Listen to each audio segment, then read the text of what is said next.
시간을 이렇게 저희 시간을 보고 찾아오시고 특히 무대캐스터는 저희가 처음으로 시도하는 프로그램이라서 여러분께 조금 낯설 수 있는데 오늘 아마 영화를 보고 싶어서 또 김한민 감독님의 말씀을 듣고 싶어서 많이 오실 것 같은데요. 그래서 주민들에게 감사드립니다. 김한민 감독님의 인사말을 듣기 전에 이제 프로그램 잠깐 설명하자면 저희 한국영상자료원이 단순히 과거의 한국 영화만을 수집하고 보존하고 보존하는 기관일 뿐만이 아니라 현재 한국 영화를 또한 미래의 문화예술이 되도록 다양하게 여러 가지 사업을 하는 기관이기도 한데요. 그러기 위해서는 저는 현장과의 소통이 굉장히 중요하다고 생각합니다. 사실 많은 영화인들이 보이지 않게 저희 자료를 도와주고 계시는데요.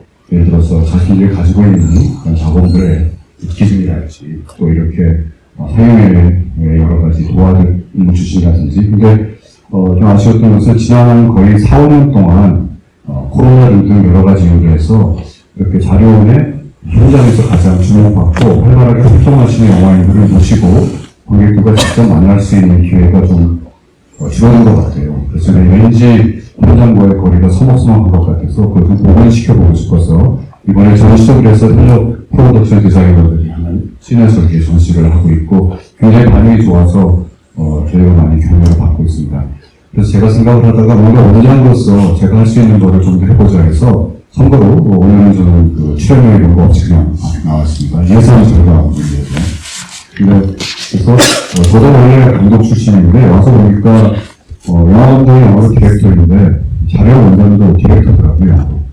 그래서 디렉터가 디렉터를 초청해서 한번 물어보는, 그리고 보통 이렇게 지휘를 하거나 관객과의 대화나 무대 행사를 보면 되게 개봉 때 상업적인 목적으로 할 때는 물론 감독이 중심에 놓이지만 다른 스태프분들이나 배우분들과 같이 하기 때문에 감독만을 이렇게 딱 모셔가지고 정말 1대1로 궁금한 것들을 물어보고 탁탁 풀어보는 이런 기회가 좀 적은 것 같아요. 오히려 동영화 같은 경우에는 개봉할 때 거의 의무적으로 계속 지휘를 하기 때문에 접촉하기가 쉽지만 오히려 산업영화 혹은 영화 산업의 주교와 중심에 있는 분들 우리가 직접 만나서 직접적으로 대화할 수 있는 기회가 상대적으로 적지 않나 싶어서 감독분들도 그런 것들을 좀 원하시지 않을까 하는 생각에서 어떤 분을 처음 모시지 않나 고민을 했는데 제가 무주에서 뵀던가요? 그때 김학인 감독님과 그래서 첫째 영화의 인서울과 이야기를 했는데 첫 번째 주제는 세계적으로 저희 영화 생각했지만 그분들께서 시작을 해야 좋겠다.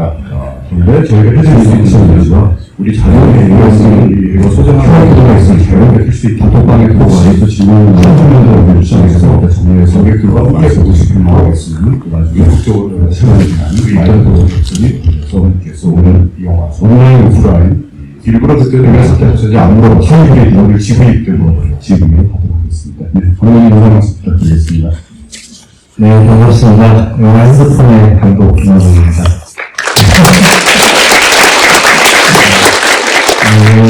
영화 핸드폰은 2008년 촬영 10월 1일 촬영을 해서 2009년 2월 19일 날 개봉을 한 영화입니다. 그래서 누구보다도 따뜻하게 찍고 또 누구보다도 그때 제가 이제 딱 40주에 들어서는 그런 나이였으니까 그래서 누구보다도 또 빠듯한 일정이었고 빠듯한 예산이었고 모든 게 빠듯했는데 거기에서 이제 정말 최선을 다했던 그 작품이어서 누구보다도 애정이 깊습니다. 이 영화에 대해서. 그리고 저의 유일하게 흥행이 안 됐던 영화이기도 해요. 67만이 등록이 돼 있던데 네. 아마 그 손익분기점에는 도달하지 못했던 그런 뜻인가요? 네. 그렇죠. 네, 좀 못했죠. 네. 그리고 이제 어떻게 보면은 당시에 2009년이 한국 영화 산업에서는 이제 펀드들을 이용한 이제 영화 제작이 이제 성과를 이제 잘 못 내고 있는 시절이었고, 그래서 당시 2008년도에 영화를 들어가는 게 참 힘들었어요. 그래서 이 영화도 이제 처음이자 마지막으로 이제 하나 그룹에서 이 영화의 이제 메인 주장을 했고, 그래서 지금 여러분들이 못 보셨지만 리더가 너무 길어요. 앞에 리더 필름이. 그래서 심지어 대학생까지 들어가 있어서 제가 좀 특별히 부탁을 해서 앞쪽의 리더들은 좀 스킵하고 그리고 좀 보여달라 했는데 그래도 기네요. 예, 어쨌든 여러 가지로 저는 이 영화를 통해서 제가 영화를 한 게 맞는가라는 어떤 그런 생각도 했어요. 그래서 여러 가지로 저에게는 뜻깊은 작품이 작품입니다. 그래서 우리 김홍준 의원께서 이때 우주에서 이제 이 작품 어떤 작품 하나 하자 디렉터스 취업을 했을 때 저는 주저없이 핸드폰을 합시다. 그렇게 말씀드렸었죠. 네, 그래서 오늘은 말 그대로 감독님을 디렉터스 체어에 앉혀놓고 저희가 여쭤보는 거니까 핸드폰이라는 작품의 지배라고 생각하시고 작품에 대한 질문을 하셔도 좋고요. 아니면 김한길 감독님께 평소에 궁금했던 질문들을 하셔도 좋고, 뭐 혹은 그 당시에 김한길 감독이 활동하신 또 핸드폰을 만들었던 당시 한국 영화에 대한 질문도 좋고요. 저도 아는 걸 거드리겠습니다. 좀 어떤 격식에 사로잡힌 혹은 영화 마케팅을 위해서 좀 하는 그런 솔직하지 못하지는 않지만 약간은 이례적인 것보다는 좀 기타는 얘기들이 오갈 수 있으면 좋겠다는 생각이 듭니다. 당연히 그런 각오를 하고 나오시면 기타는 없이 말고 그냥 좀 훨씬 이 작품이 두 번째 작품이죠. 예. 전락도 사건이 네. 두 작품이었고 첫 작품이 그때 상당히 회의를 했었는데 예. 첫 작품에서의 둘째 작품 사이에는 감독님의 인생에 어떤 변화가 있었는지 그 시간 동안 어떻게 지내셨고 이 작품 어떻게 들어가게 됐는지를 한번 좀 회고해 주셨으면 좋겠습니다. 그러니까 공약도서의 사건이 2006년에 찍어서 2007년 4월에 개봉했고 그리고 상도 받았어요. 청룡영화제에서 공약도서의 사건이 신인감독상, 각본상 이런 것들을 좀 받았는데 영화 환경이 어렵다 보니까 투자 환경이 정말 다른 영화를 이제 저는 이 영화 연출을 처음에 의뢰받았다가 사실은 이제 한번 퇴출을 당하고 투자사에서 별로 그렇게 매력을 못 느낀다고 해서 그래서 이제 그런가 보다 하고 이제 다른 작품을 준비하다가 그게 이제 영화 속에 등장하는 윤진아가 감격시대라는 이제 그때 준비하다가 이제 그것도 이제 특별히 이렇게 투자를 못 받고 이제 공정한 상태였고 이제 그랬을 때 영화 핸드폰이 감독님이 한 두 분 거쳐가시다가 이제 다시 공석이 된 상태였고 그래서 이제 그때 이제 공동기자로 참여했던 파이녹스의 이제 김 대표님께서 그 작품을 자기가 메인 제작사 대표를 좀 설득을 할 테니 다시 한번 해보는 게 어떻겠냐 해서 좀 고민하다가 그 작품을 좀 합시다. 그래서 이제 그렇게 해가지고 들어가게 된 상황이었죠. 그러니까 첫 작품의 개봉에서 두 번째 작품까지 공개가 있나? 아니요. 그렇죠. 이제 개봉 기준으로 하면 네, 그렇죠. 그래서 제가 이제 핸드폰을 개봉 당시에 못 봤기 때문에 이번에 저도 처음 찾아봤는데 일단 제가 OTT에는 서비스가 안 되고 있는 것 같아요. 제가 못 찾을 수도 있는데. 예, 제가 그때 큰 화면에서 보긴 했었는데 이게 넷플릭스가 아니라 마차인가? 그러면? 네, 마차가 있는 것 같아요. 네, 네. 그리고 그 당시 이제 제작 환경에 혹시 여러분 궁금하시고 말씀드리자면 2000년대 중반은 아마 2004년부터 2010년까지 굉장히 한국 영화 현장의 테크놀로지가 좀 성장스러웠던 시절이었어요. 우선 지금 여러분은 그냥 제가 갑자기 TMI지만 극장에서 그 종이 티켓 받으면 디지털이라고 찍혀 있죠. 이상하지 않으세요? 다 디지털인데. 왜냐면은 2000년대에는 일부 극장들은 디지털 프로젝터를 설치했고, 이른바 멀티플렉스의 초장관들은 많은 극장들이나 그때까지 있었던 단방 극장들은 아직까지도 필름 상영을 많이 하고 있었어요. 그래서 배우를 할 때 필름을 보내는 극장도 있고 디지털을 보는 것도 있어서 표에도 어떤 거는 필름이라고 찍혀있고 디지털을 찍혀있고 왜 그랬는지 모르지만 아마도 그때 디지털로 뭔가 있어 보이기 때문에 관객들을 그렇게 흡인할 수 있다고 생각해서 표시했는데 이제 필름이 사라졌는데도 불구하고 여전히 그 소프트웨어를 아무도 안 고쳤나 봐요. 그래서 여전히 일본 시스템에서는 디지털이라고 찍혀나오죠. 그래서 우선 말씀드리자면은 이 영화의 그 엔드 크레딧에 보면은 카메라는 아리플렉스, 조명도 물론 아리플렉스였을 거예요. 요즘에 한국에서 아마 아리플렉스가 조명으로만 알고 있을 텐데 필름 카메라 안 쓸까요? 그렇죠. 이 당시에는 아리플렉스 카메라를 가지고 손 찍었고 그런데 후반 작업은 필름 편집을 하지 않고 디지털 편집을 하잖아요. 그리고 지금은 많이 안 쓰는데 아비드라는 이 비소년 편집기가 처음 들어와가지고 그때 이거 처음 도입하는 데가 예술종합학회 영상원이었는데 현장에서 막 굴려오고 했었어요. 그러면서 이런 고가 장비를 쓰는 영상원 앞에 자식들 이런 말도 했었는데 하여튼 그런 일화가 있을 때였는데 이때 그렇게 편집을 아비드로 하는 거는 좀 이 당시가 거의 시작할 때 아니었나 그랬었어요. 그리고 나중에 개봉할 때는 필름 개봉도 하고 디지털로 되어 있는데 오늘 보신 것은 감독님의 요청에 의해서 저희가 가지고 있는 프린트가 다행히 상태가 준비를 넣고 있어가지고 프린트로 사용하고 있습니다. 그리고 이거는 도움이 디지털로 되어 있습니다. 필름에 있기 때문에 제가 뭐 틀린 점은 조금 더 디테일하게 더 구현을 하자면 그러니까 당시에는 그 필름으로 영화를 찍고 그리고 그걸 다시 디지털로 DI 작업이라고 해가지고 디지털로 스캔을 하고 그래서 이제 CG나 그리고 크레딧 작업이나 뭐 이런 것들을 디지털로 다 하고 색 보정까지 그리고 나서 다시 필름으로 다시 또 디지털 필름 또는 비디오 필름 작업으로 다시 또 필름 작업을 하는 굉장히 좀 과도기적인 상황이었어요. 그래서 그런 지점에서 그러니까 결국은 다시 필름으로 나오는 그 상황에서 이제 어떤 사운드 열화나 그 다음에 이제 어떤 필름의 질감의 어떤 지점들이 좀 뭐라 그럴까 디스토션, 그러니까 왜곡이 돼서 그런 지점에서 좀 혼란을 겪고 있던 시기였습니다. 그래서 어쨌든 극장은 그때 이제 디지털화가 안 되어 있었고 그래서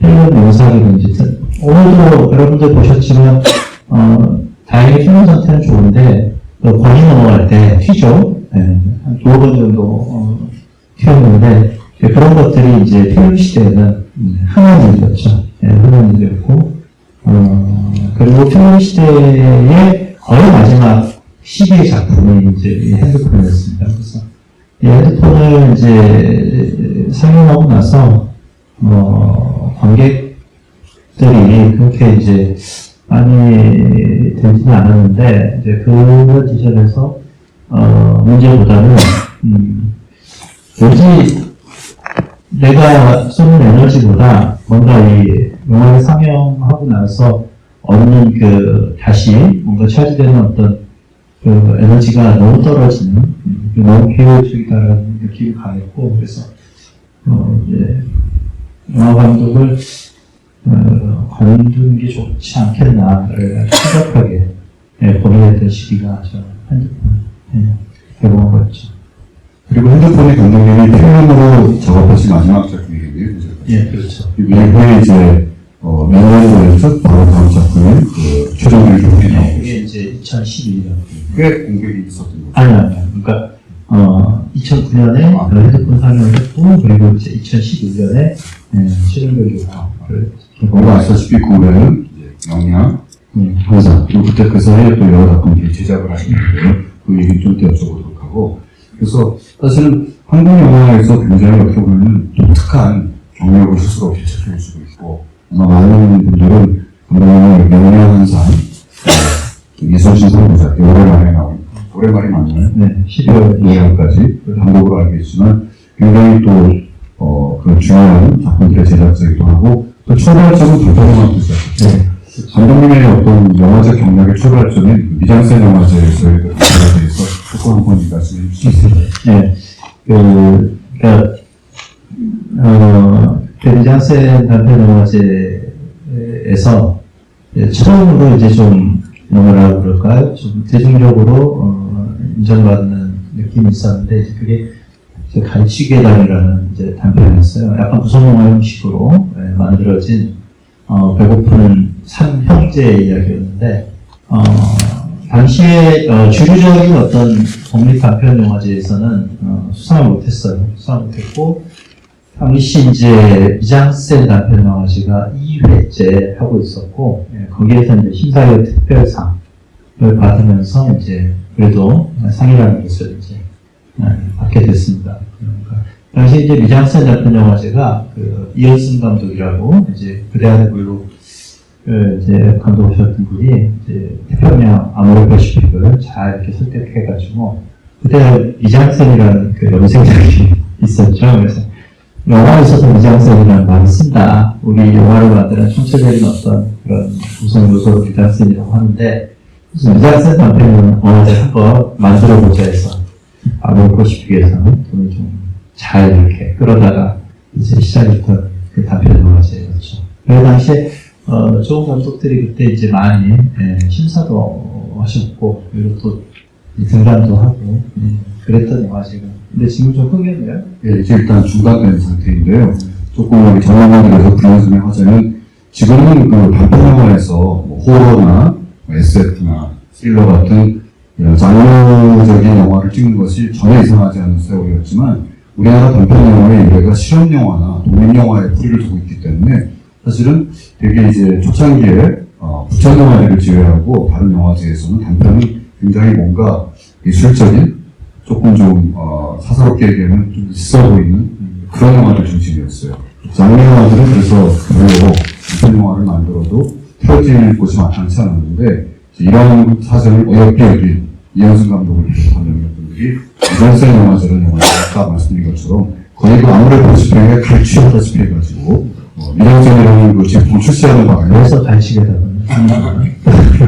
그래서 사실은 아무래 측에서도 자기들 마케팅에 도움이 된다고 생각한 거죠. 왜냐하면 미장센이라는 그 브랜드가 홍보하는 층과 또 단편 영화에 관심 있는 층을 정확하게 겹친다는 그런 이제 내부 분석을 해서 그러면은 뭐 가성비 좋으니까 단편 영화에 좀 지원을 하자 해서 쭉 계속이 됐죠. 그래서 미장센 단편 영화제는 이렇게 단편 영화도 장르 영화가 가능하다는 것을 보여준 것이고요. 여기에 출연했던 감독들이 그것을 무도한 건 아니겠지만 약간 기대했겠지만 어떻게 본다면은 나중에 상업영화 쪽에서 이렇게 흥행이나 이런 쪽에 크게 성공한 감독들을 배출하는 영화를 제작해서 사실 미장센 영화제가 나름대로 역할을 다했다고 20년이 흐른 다음에 미장센 영화제를 만드셨던 이현승 감독의 이런 분들이 2년 전인가요? 중단을 선언하셨는데 그 이유는 이제 더 이상 미장센 영화제가 그런 기능은 안 해도 되겠다 생각을 하신 것도 있었죠.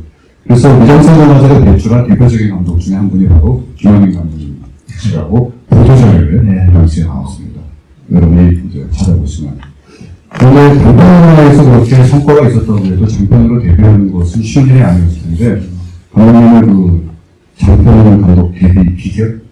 비하인드를 잠깐 말씀해 주시면 좋겠네요. 뭐 이제 쉽지 않았다는 게 결론이었고 그리고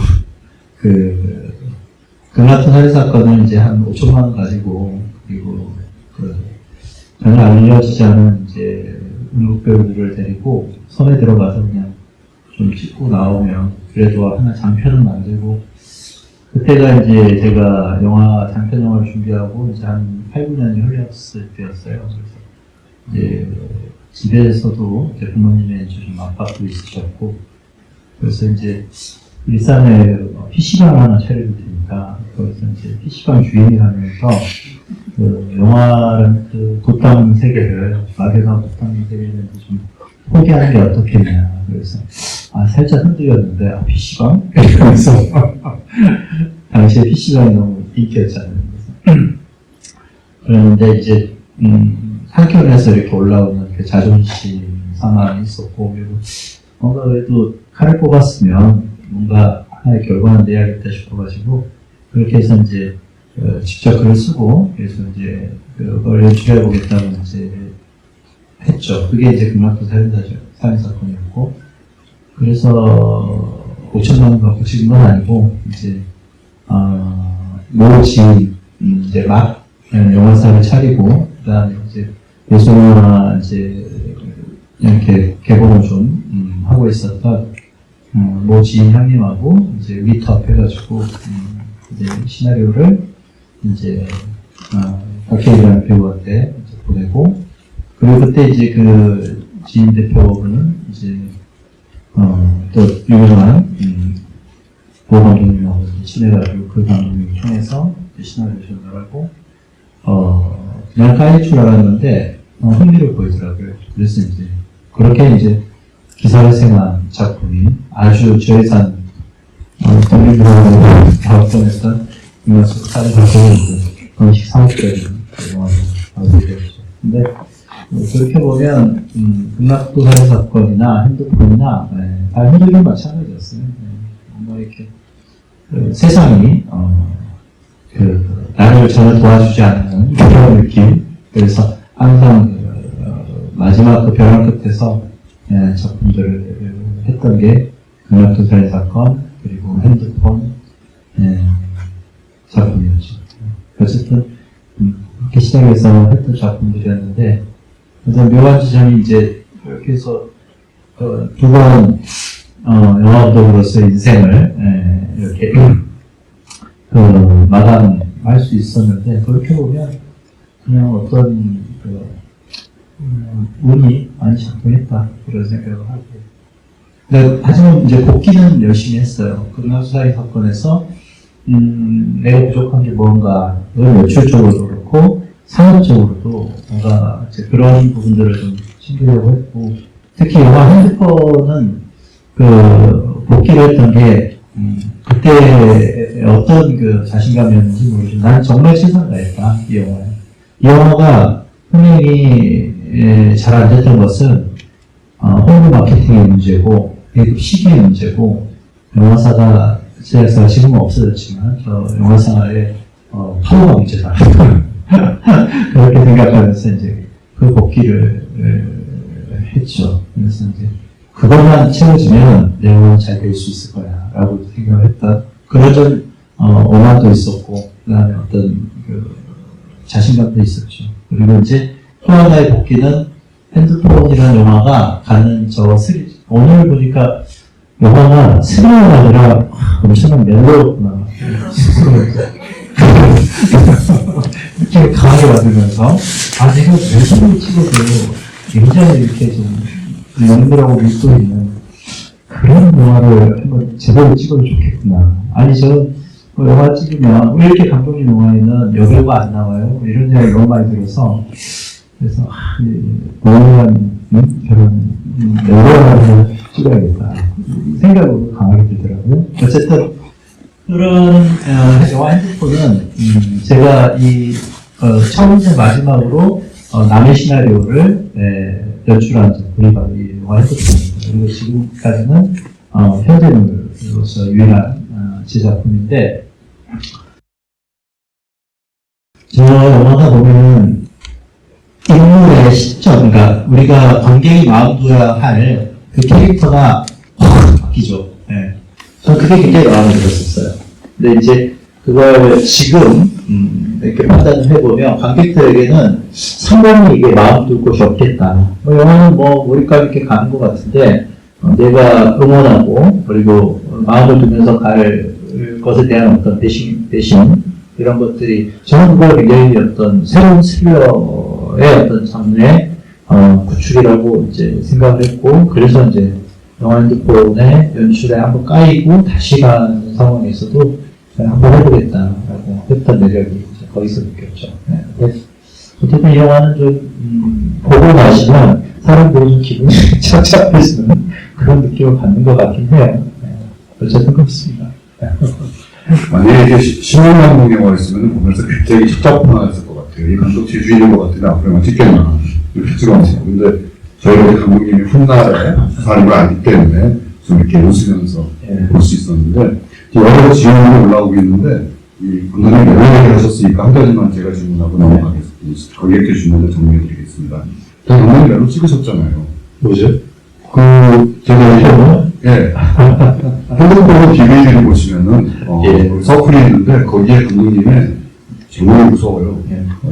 수어사이드 커플. 자살 커플이라는 한 15분? 10분 네. 정도 되는, 정말 정질로 찍은 배우 2명 데리고 그냥 한강 고수지 비슷한 데서 딱 찍은 단편이 있는데, 감독님이 거기에 코멘터리 비슷한 인터뷰 영상에서 그때 좀 뭔가 좀 힘들고 할 때 주변 사람들하고 같이 훌쩍 나가서 찍곤 했다 하면서 그걸 하셨는데 그 얘기 해주시면 그 멜로디인데요.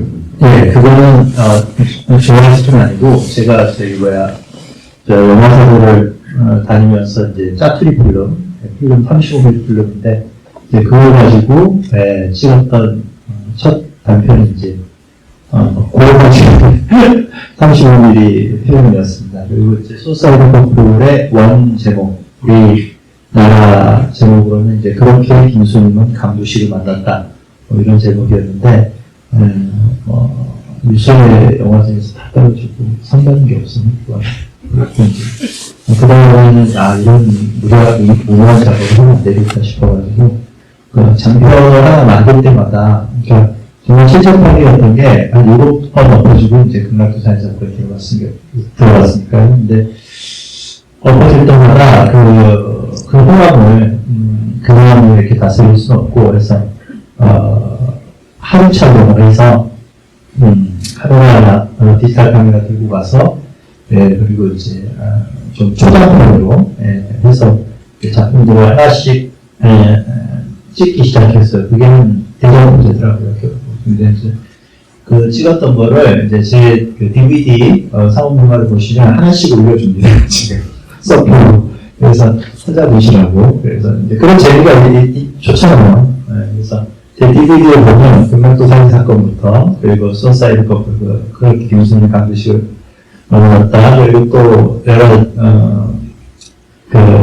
멜로디는 사랑의 어떤 이별법에 대한 이야기들이 하나씩 올라가 있어요. 그걸 찾아보면 재미가 있었거든요. 네, 영상을 보시면, 영상을 초반에 보시면, 여러분이 현지에서 볼 수, 관계해 주시면 안 됩니다.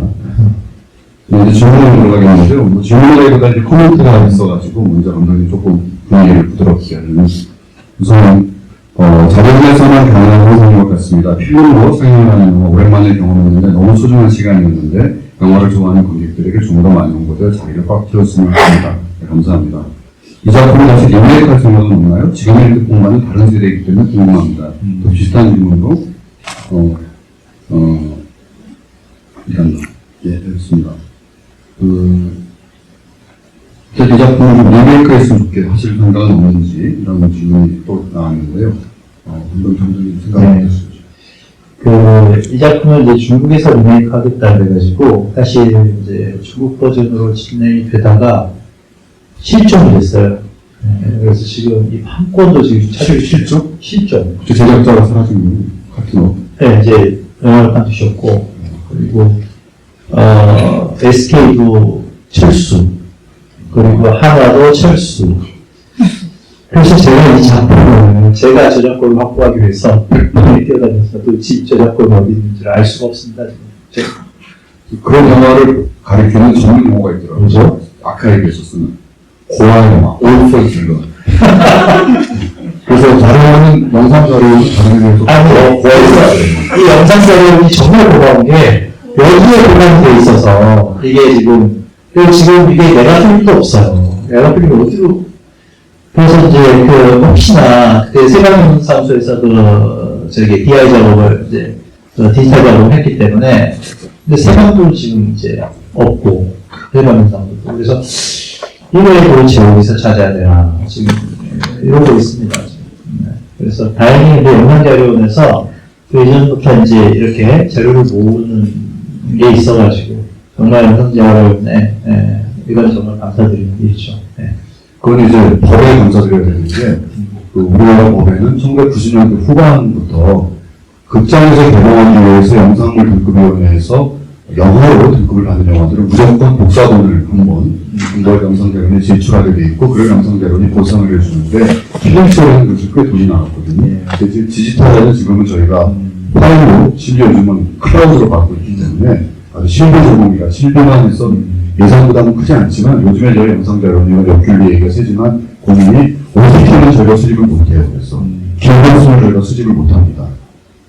승리를 수집을 못하고. 거기서 잘 도관했죠. 무선수를 도관하겠지만 그러나 국가기관이 우리는 일종의 이제 국가기관의 역할을 하기 때문에 좀 법을 고쳐서라도 좀 강제적으로라도 그런 좀 영화 포맷으로 2시간이 안 되니까 3시간을 가진 OTT 영화들은 좀 자료를 수집을 했으면 좋겠다는 생각을 하고 있습니다. 네. 감독님들이 많이 도와주시면 좋겠어요.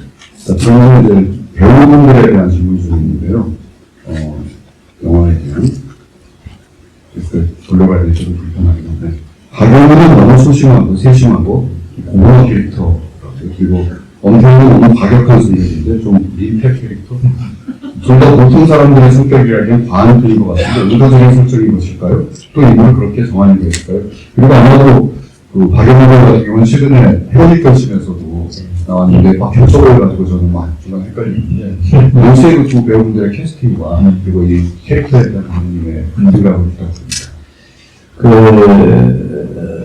이 두 배우에 대한 설명에 앞서서 영화 핸드폰이 가는 의미가 최초로 이제 당시에 감정노동자를 다룬 영화라고 할 수 있습니다. 당시에 이제 사실 아직 감정노동자라는 어떤 개념이 그렇게 생소한 측면이 있었는데 그때 이제 본격적으로 이제 연구를 한번 다뤄보자 하는 생각이 좀 강했고 그래서 감독의 입장에서는 항상 그런 어떤 그 이면에 서브텍스트의 어떤 그런 본질적인 어떤 주제감이 있는 아우라가 있는 게 좋아요. 그래야지 영화가 이렇게 밀도감이 있고 그리고 뭔가 좀 남은 게 관객들한테 있다고 생각하고 저는 연출할 때 이제 그거를 지금도 고수하고 있는 입장입니다. 그래서 이제 근데 그것을 요즘 시대에 우리나라 관객들은 반응을 하세요. 그래서 이제 그런 부분에서 굉장히 큰 어떤 걸 느끼시는 것 같고 그만큼 이제 우리 관객들의 수준이 굉장히 세계적으로 이제 앞서있고 높아져 있는 것이죠. 그런 곳에서 영화를 하고 있어서 너무 감사하고 이제 그걸 이제 세계 사람들이 알아보기 시작한 게 요즘 K 콘텐츠에 이제 드라마를 위시해서 이제 한국 영화가 그렇게 이제 저희 해가는 것 같아서 기쁩니다. 상업적인 측면은 또 다른 이야기를 해야겠지만 어쨌든 그때 이제 그 박영훈이라는 캐릭터는 단순히 악당으로서의 어떤 핸드폰의 습득자는 아니었으면 좋겠다. 물론 저는 이 영화를 이제 개봉하고 나서 관객이 좀 조종하자 그 비판을 받은 적도 있어요. 뭐냐면 이게 너무 스릴러 영화에서 이 안타고니스트고 이제 심지어는 빌런이라고 할 수 있는 이런 인물을 정확하게 묘사하지 않고 그 빌런이라고 생각하는 인물에게 뭔가 마음을 주게 하는 그런 요지를 만드는 것이 넌 장르 영화를 하는 법칙에 있어서는 굉장히 잘못됐다. 이야기하는 비판도 좀 받았는데 그렇게 생각해보면 그 비판을 겸허하게 받아들이긴 하되 조금 더 스마트하게 더 지혜롭게 만들 수도 있겠다라는 생각이 오늘 들었습니다.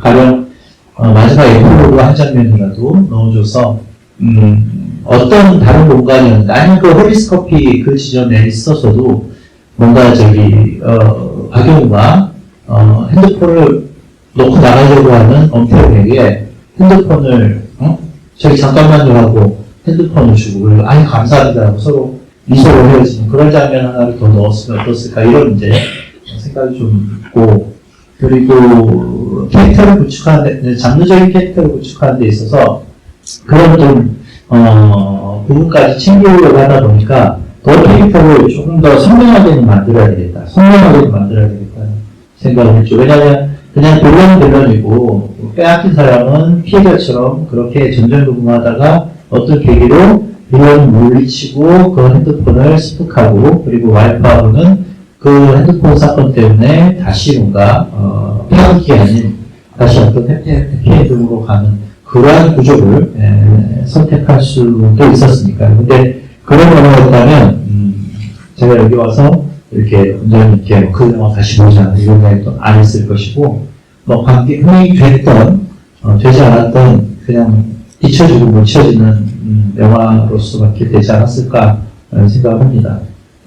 그래서 두 인물을 조금 더 컨트라스트를 좀 주고 싶었던 것이고 그래서 굉장히 과격하고 뭔가 자기가 이루려고 하는 목적에 투철하게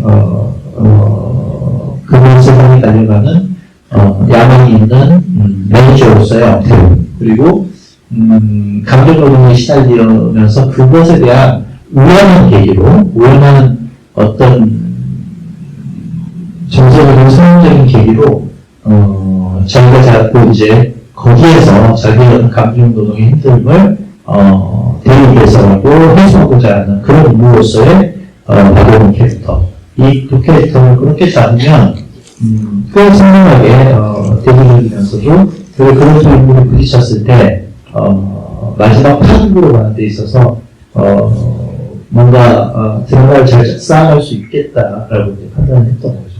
그래서 이제 그렇게 이제 구축을 해놨던 거고 대부분 이제 지금 2009년에 나왔던 작품이지만 낯설지 않은 배우들이 참 많이 등장하지 않습니까? 네. 당시 이제 이렇게 배우들도 이제 막 이제 곽도원도 공만대도 심지어는 이제 감독 자신도 많은 재밌는 배우들이 많이 나오잖아요. 예. 그런 최고로 나오시고 최근 선생님 이제 극락도 살상권 때 이장으로 나오셨는데 그렇게 해서 한번 또 우정 출연해 주시고 어쨌든 굉장히 오늘 보니까 또 그런 배우들 보면 소소한 재미가 있네요. 배우 얘기 나오니까 여기 주변에 항상 학교편에서도 감독이 배우로서 봤는데 핸드폰에서도 배우로서 나와서 반가웠고 그 장면이 너무 웃겼어요. 연기의 진심의 감독님으로서 감독님께서 앞으로 또 찍으실 영화에 계속 출연해 주시길 바라며 영화별 데뷔작이 핸드폰인가요? 또 감독님 중간에 연기 자연스러우시던데 항상 개봉 버전에서 왜 본인 연기 하셨던 공연 분량 삭제하신 게 궁금합니다. 또 본인의 배우의 그 연기에 대한 굉장한 말씀들이 있는데 어떠신가요? 저는 사실 영국 배우 출신입니다. 영국 배우 출신이고 그리고 대학 때 아니요. 이제 사회에서 이제 제가 이제 제 고향에 이제 시립극단이 있는데 그 시립극단 원 출신이고 그래서 이제 배우의 어떤 그 연기 호흡이나 그리고 배우가 갖는 그 캐릭터에 대한 해석이나 이런 것들에 관심이 많아요. 그래서 이제 오히려 그게 이제 연출할 때 배우들하고 굉장히 기본적으로 적극적으로 소통하게 되는 하나의 이제 뭔가 이렇게 역량이 축적이 된 것이고 항상 리덕스에서 이제 보여줬던 그 권율의 연기는 사실은 그 한산 오리지널 그러니까 극장 개봉용 그러니까 여름 극장 개봉용으로 할 때는 러닝타임에 대한 분명히 압박이 있을 거라고 생각하고 그러면 찍을 때부터 생각을 했어요. 그렇다면 희생될 곳이 녹지 전에 어떤 유령교주일 것 같다. 그러면 어떤 배우를 투입해서 나중에 또 돼가지고 그 배우가 실망하는 것도 좀 그렇고 그리고 또 한신이지만 좀 밀도감 있게 전체 흐름의 맥락을 좀 가지고 알 수 있는 그런 배우는 누구인가를 생각해봤을 때 냉철하고 겸허하게 판단했을 때는 나밖에 없구나 생각하고 이제 그래서 결단을 해서 연기를 하게 된 것이고요. 어쨌든 그렇습니다. 참고로 오늘 저는 처음 들었는데요. 감독님이 영국 배우 출신이시라는 거. 아 그래요? 네, 제가 너무 몰랐습니다. 저 상도 받았어요. 하여튼 혹시 시상상 뭐 전국연극제에서 신인 연기상 받았었어요. 시상상 그래서 감사하고 제가 이제 그러니까 그런 거죠. 이제 뭐냐면 감독님 출연도 하셔야죠. 그러면 그래? 뭔데? 일단 까메오요. 그래. 야, 나 까메오 안 해. 까메오 안 하고 저같은 대사가 있고 그리고 이제 내가 하는데 사극을 할 때 좀 당황했어요. 제가 이제 오랜만에 딕션에 몸을 풀다 보니까, 이 성토가 안 나오는 거죠. 그래서, 이거 힘들다, 큰일 났다. 그래서, 다행히 감독의 신분을 이용해서, 내 OS로 이제, 내 어깨 넘어샷으로 이제, 다른 곳을 먼저 찍고 충분히 연습을 한 다음에, 나중에 혹시 먹으면서 또 확실하게, 목소리 결정해 가면서, 그렇게 해서 겨울을 오는데, 배우 하려면 딕션 연습도 많이 해야 될 것 같고, 더. 그리고 이제, 배우들이 가지고 있는 그 디테일적인 부분들을 스스로만 깨우쳐야겠다. 그래서 아마 연기자 출신 감독들도 연기자들끼리 되게 통하는 게 있잖아요. 그래서 저는 감독님의 이게 한국 영화에 요런 크레딧인데 특별 출연하는 건 우정 출연이라는 말 들어봤는데 일절을 읽어드릴게요. 특별 우리 출연 장윤호, 김남길. 그 다음에 무정 특별 출연 최주공, 공만대, 주진모, 서우, 김구라. 이게 뭡니까? 이게 이제 또 우리 당시에 영화 산업에 좀, 그러니까 조금 뭐랄까 이제 어쩔 수 없었는데 당시 저 핸드폰 영화 32억까지 찍었거든요. 물론 이제 2009년도라서 그 정도는 찍을 수 있지 않겠어? 라고 하지만 그래도 아까 초반에 말씀드렸던 모든 게 빠듯했어요. 시간적으로도 예산적으로도 막 다 빠듯했어요. 이 영화는 제가 그때 좀 젊었으니까 밤잠을 안 지나가면서 촬영할 동안에 현장 편집을 거의 본 편집에 가깝게 편집을 했고 본 편집을 한 20일 했나?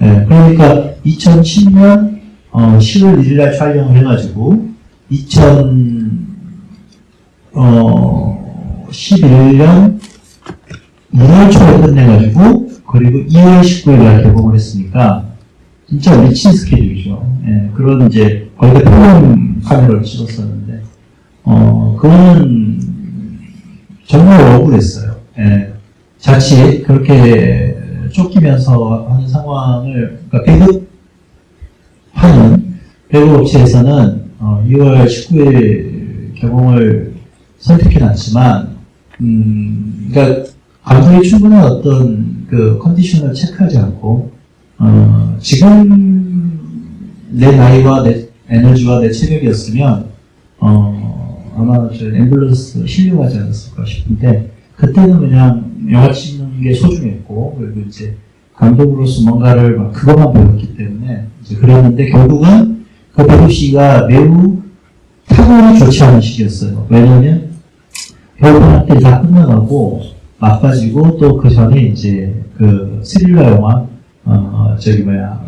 마리보이와 어떤 작전 그리고 이제 핸드폰 이렇게 스릴러 영화로 묶여가지고 기자들조차도 굉장히 비우고적이었어요. 무슨 말이 또 스릴러냐 이러면서 스릴러들 지금 문제 있다.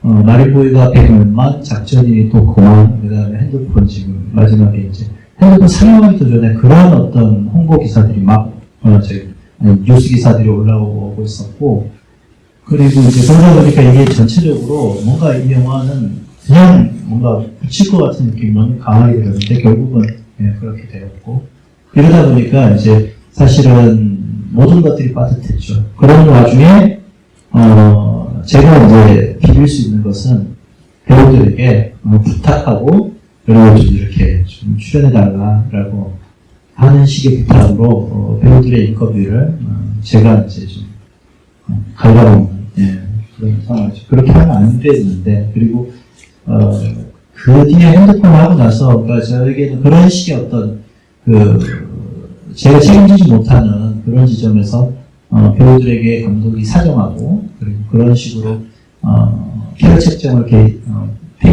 거의 하지 않고 그렇게 찍는 상황을 이제 더 이상은 안 되지 않아야겠다. 내가 영화를 하지 않는 한이 있더라도, 그래서 이제 이거는 뭐 특별 우리주, 이런 식으로 했던 것이죠. 마지막으로 우리 우정 그러니까 약간 좀 내란된 말씀하셔서 조폭 느낌도 좀 나고. 근데 그 당시에 한국 영화계의 어떤 이런 좀 지금은 슬픈 과거의 역사를 보여주는 건데요. 저는 김남길 배우님이 여기서 잘 못 알아봤어요. 아, 그래요? 살바도르 달리와 니콜라스 케이지 사건도 처음 거지. 그런 말을 하여튼 나중에 보니까 그래서 정말 저런 면이 있구나, 저런 모습을 한번 또 보고 싶다는 생각이 들었고 제가 먼저 얘기 전해주겠습니다. 그리고 이건 좀 심각한 질문인데 언제나 믿고 보는 웰메이드 대작을 만들어 오셨는데 아마 이제 이후의 행보겠죠. 이거 최종명이 이후에 제작비가 큰 영화는 그만큼 흥행에 대한 부담이 클 것 같습니다. 영화에 대한 완성도, 작품성과 대중성과 상업성의 밸런스는 어떻게 유지하시는지 궁금합니다. 비슷한 질문으로요. 감독님께서는 손꼽히시는 성공한 상업영화 감독이시면 성공한 정도가 아니죠. 1,700만 감독이신데 맞나요? 제가 1,800만 네, 그렇다고 되죠. 네. 그렇지만 모든 영화의 감성도 잘 담아내시는 걸 느낍니다. 예술성과 상업성 사이의 감동만 느끼시고 또 그것을 주제로 선정하는 기준이나 표본 집단 같은 바로미터가 있으실까요? 아주 중요하고 지금 그 질문을 하신 분이나 또는 이 질문에 대한 답을 듣는 분들 중에 굉장히 앞으로 어떤 본인의 어떤 기준점이 될 수도 있는 매우 오늘 하이라이트 질문 같은데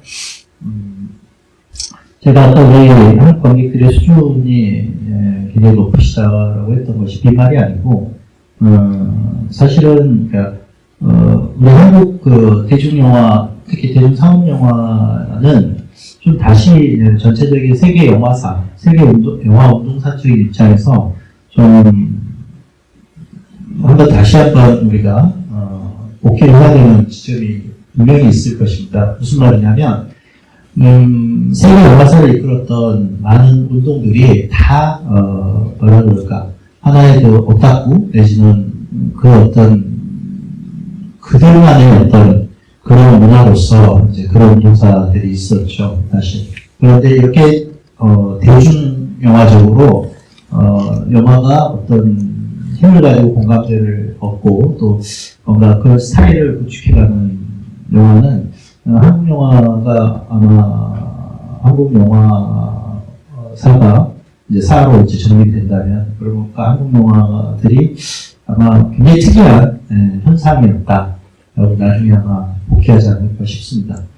그 말은 이제 개인적으로 저 감독 개인의 어떤 연출적인 측면으로 가져오자면 아까 잠깐 제가 말을 좀 흘리듯이 드렸는데 흘리듯이 아니라 아까 말씀 좀 조금 드렸었는데 시리프리게 하듯이 드렸는데 그러니까 그 캐릭터나 그 영화가 갖는 어떤 의미 그리고 그 아우라 이런 것들이 분명히 있어야 그 영화가 나는 힘을 받는다고 생각하는 것이고 그래서 이제 주제적인 부분과 그리고 이제 장르적인 부분을 저는 좀 이렇게 일단 구분을 해두고 그것을 다시 어떻게 이제 화학적으로 그리고 케미컬적으로 이것들을 이제 엮어내느냐 이게 이제 저가 이제 영화를 만들어가는 방식이기도 해요. 네, 그래서 어떤 주제적인 메시지나 내가 던지고 싶은 이야기하고 싶은 바가 있으면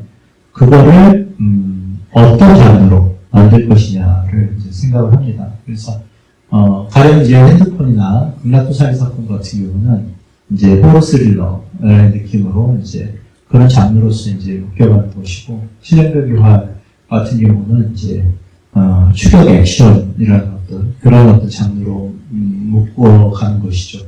장르라는 것은 1895년에 영화가 저희 파리의 모시아 카페에서 리메르 형제가 영화를 대중 앞에 선보이기 시작한 뒤로 100여 년이 넘게 쌓여져온 대중관객들이 바라보는 대중관객들이 좋아하는 선호하는 어떤 틀거리거든요. 네, 그래서 그 틀거리는 저는 지키고 싶어요. 왜냐하면 내가 대중들을 상대하고 그리고 그 대중들과 함께 공감하는 영화를 만든다는 지점에서는 그 장르의 법칙들을 좀 지키고 존중하고 가고 싶다.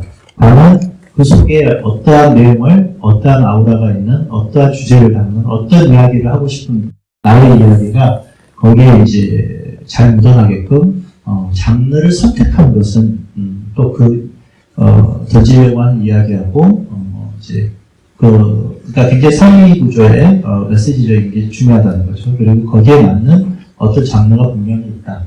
예, 그래서 이제 그런 장르를 선택하고 그 장르에 충실한 법칙으로 영화를 만든다. 예, 그리고 그런 것을 이제 구축해 가고 있는데 다행히 헤드폰은 67만 들었지만 이제 최인별 교환은 또한 750만 들고 또 용량은 1760만 들고 또 이번에 이제 한사는 한 720만 들고 그러니까 이제 그런 것에 한국 관객분들이 같이 반응을 해주니까 정말 저는 이제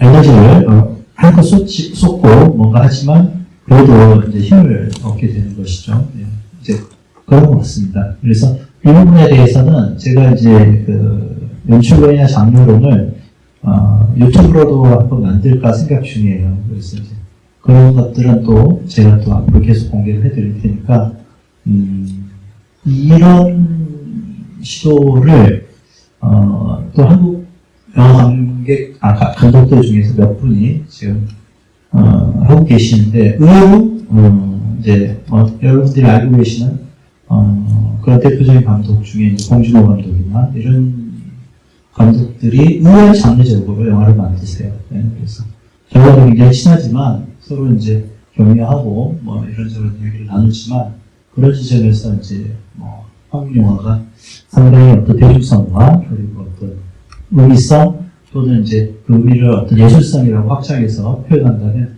그 예술성까지 이제 같이 확보할 수 있지 않았는가. 그리고 조금 지나서 세계 영화 운동사 쪽으로 좀 다시 한번 우리가 독해하고 참고할 필요가 있다. 이런 생각입니다. 예, 저희 연구자들이나 또 자료원 같은 그런 기관에서도 좀 새겨들어서 깊이 생각해볼 주제를 던져주신 거고요. 거기서 연관시켜서 생각하자면은 9월 1일부터 지금 뉴욕에서 60년대 한국 영화 회고전이 열리고 있습니다. 그러니까 한류 때문에 한국 영화에 대한 관심이 커지다 보니까 과거의 한국 영화에 대한 관심까지 거슬러 올라가서 그쪽에서 발빠르게 제안을 해와서 저희 자료원이 이제 프로그램을 같이 했는데 제목은 골든 데이키드 오브 코리안 시네마 한국 영화의 황금 시대 그래가지고 60년대 10년대 영화들인데 예전에는 그런 한국 영화들을 외국에서 회고전할 때는 참고로 여기는 뉴욕에 있는 서브웨이 시네마라는 그 예술영화 전용관하고 링컨센터에서 공동합니다. 그 링컨센터에 맞습니다. 그 링컨센터예요.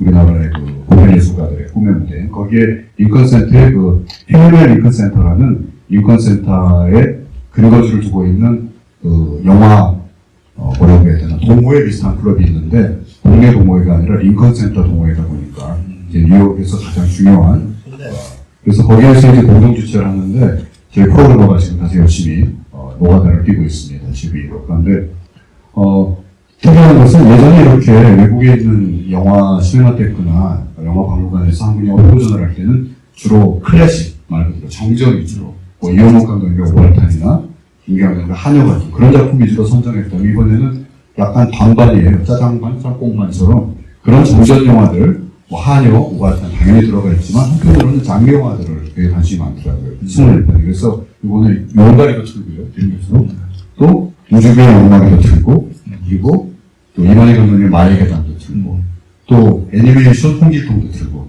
그래서 그런 영화들에 대한 굉장한 관심들이 많은데 저도 되게 궁금합니다. 어떤 반응이에요? 그 선정 누가 한 거죠? 저희가 섭외에 관해서 네. 했어요. 저희 프로그램. 원장님의 김이 많으시다고 하셨죠? 아니 저는 그럼 가요 안 합니다.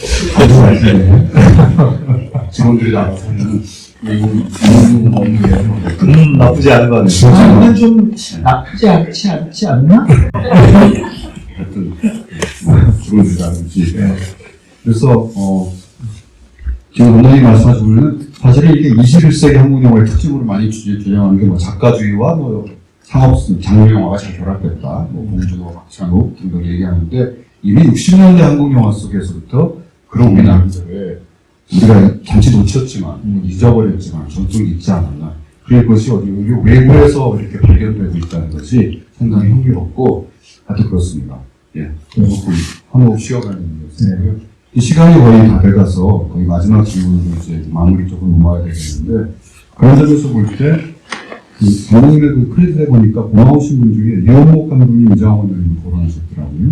혹시 이현목 감독님과 이장원. 네. 혹시 뭐 특별한 인연이나 이유가 있어요? 특별한 인연이 있죠. 뭐냐면, 이제, 유목 감독님은 제가 이제 대학원 시절에 마지막 동국대학교. 동국대학교 응원학과 대학원이었는데, 마지막 그 두 학기를 이제 마지막 강의를 제가 들었던 학생이었고, 그리고 제 첫 단편, 아까 수어사이드 커플이라고 하는 그렇게 강주식을 만났다에 특별 출연도 직접 해주시고, 그래서 어떻게 보면 예술로서의 영화를 굉장히, 그리고 또 미장센으로서의 어떤 영화라는 개념을 저한테 심어주셨던 특별한 분이 유현목 감독님이시고, 유현목 감독님은 아주 습작이라도 항상 와주셨어요.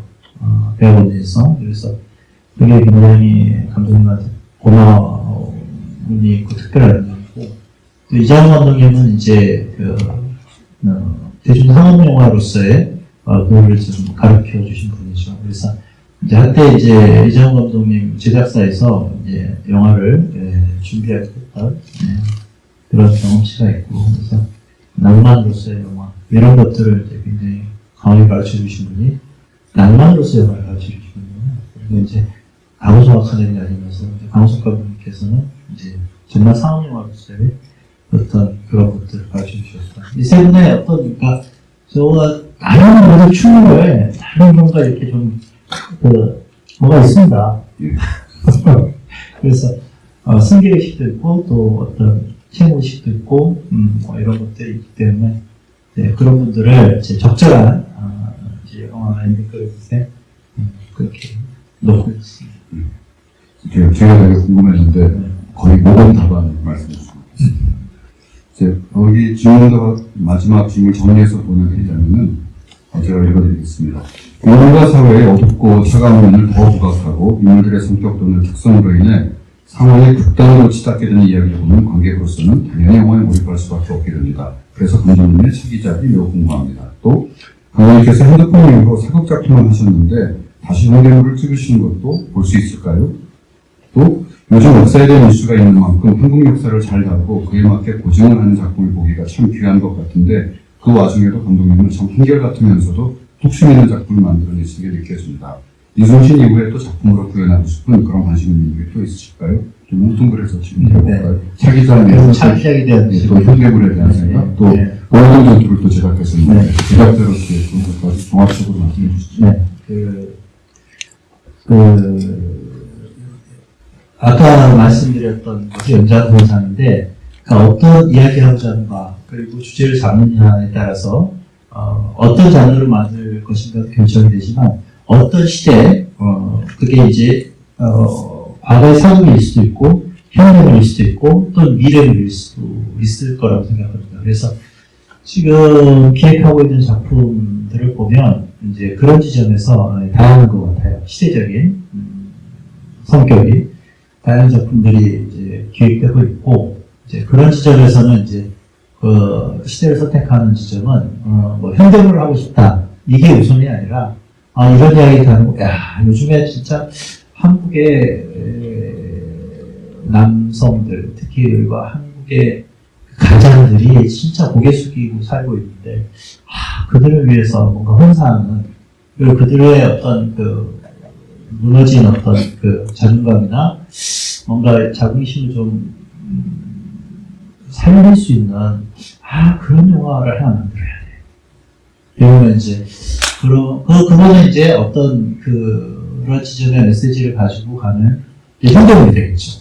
네, 그러면 현대물이 될 것이고 또 이제 이거는 우리가 지금 이순신 시대도 그래서 임진왜란도 중요하지만 근현대사에서 특히 우리가 이제 근대사를 다루는 데 있어서 일제강점기라는 말도 조금 이게 좀 패러다임을 좀 바꿔줘야 돼요.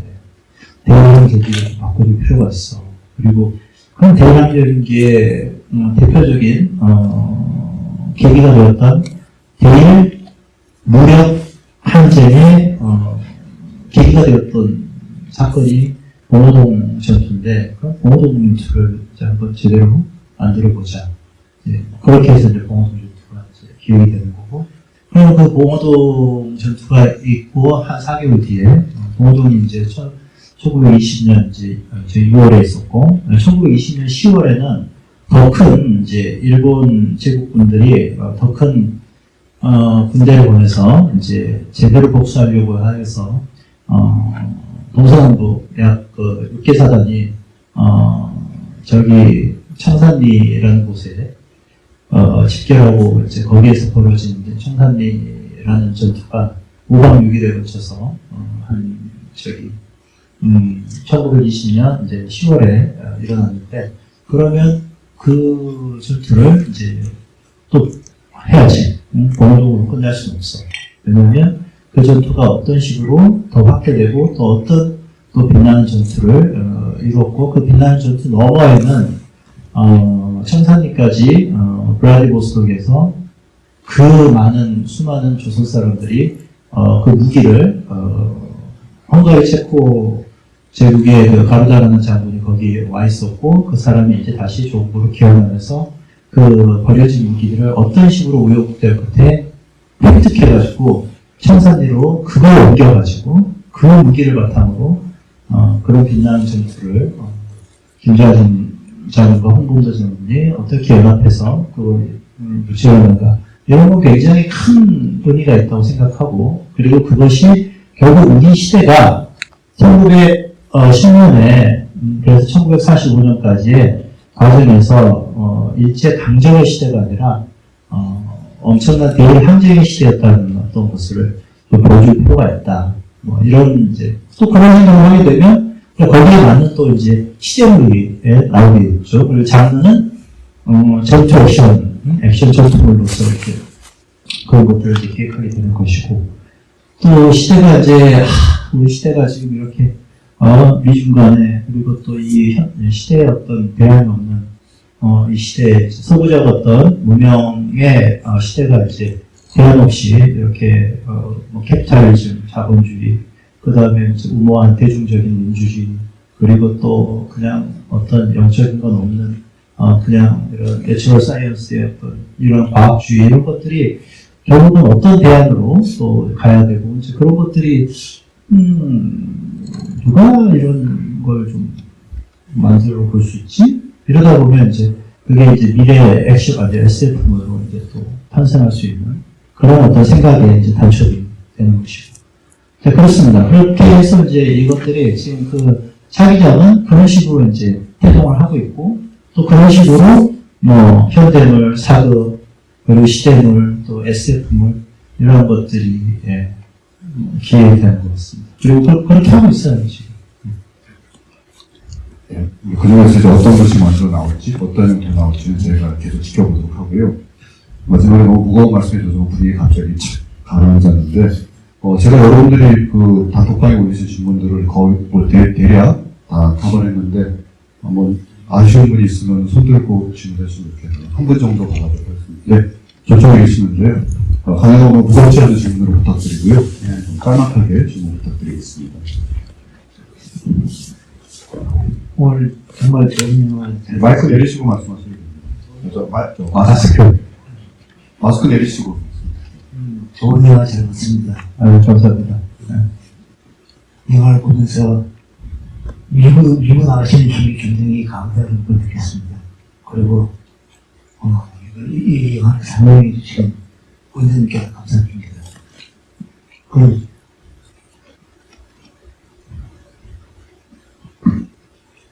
이 영화를 만들 때 대답이 되고 뭐가 제일 힘들었는지, 혹시 연기가 힘들었는지 또 궁금하고요.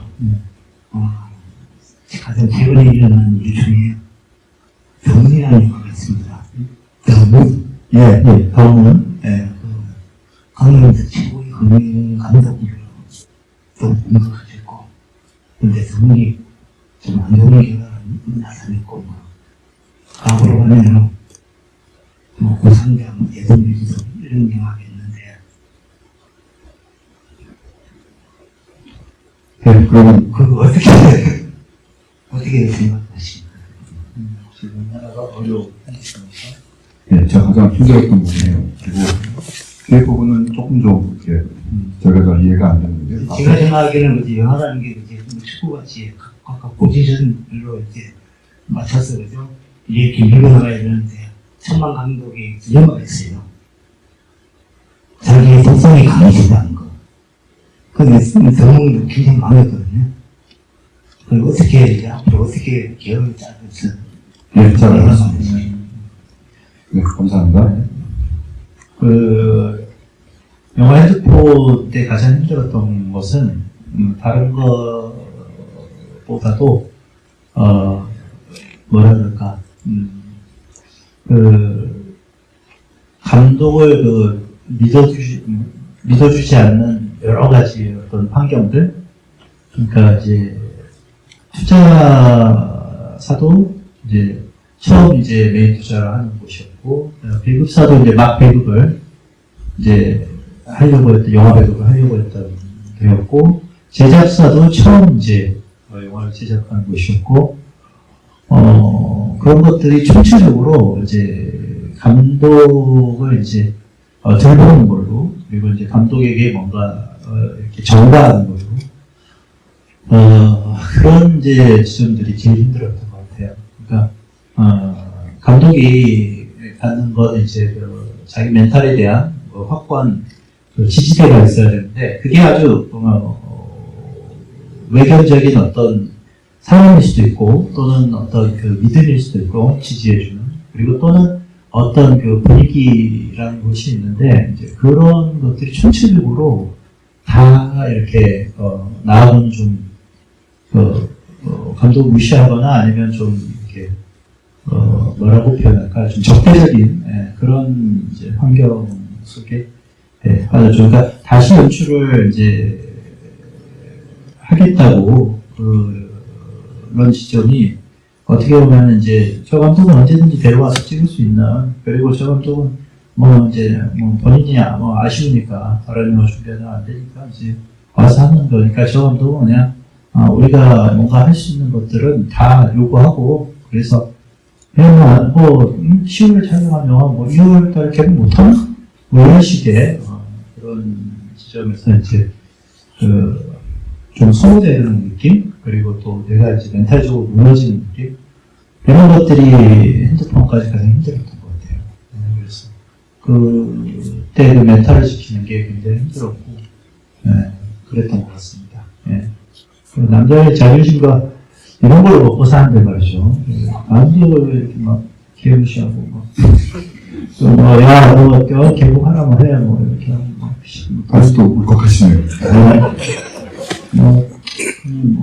필요한 줄 테니까 이 정도 지원해주면 뭐 네가 그 이상의 상황에서 보답해야지, 막 이런 분위기. 아무튼 그렇습니다. 그렇고 두 번째 질문에 대해서는 대단히 조심스러운데요.